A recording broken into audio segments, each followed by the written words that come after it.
Hey guys, it's me, UMBS Games, and I am back from the holiday. So the reason why I haven't posted in a while is because I was having issues with my PC, but I'm back now. I was working on a game of mine, and so I thought I should share it with you.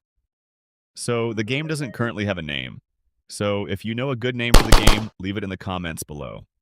The game is a multiplayer FPS, and it already has a ton of features working. We've got crouching, sprinting, tactical sliding, healing, grenade throwing, and smooth gun switching. But I also added cross-platform multiplayer so mobile and PC players can play together.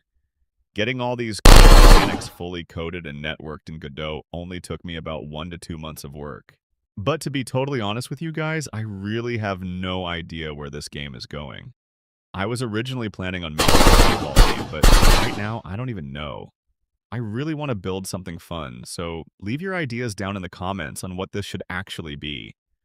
Also, consider subscribing or something so you can see what we end up making.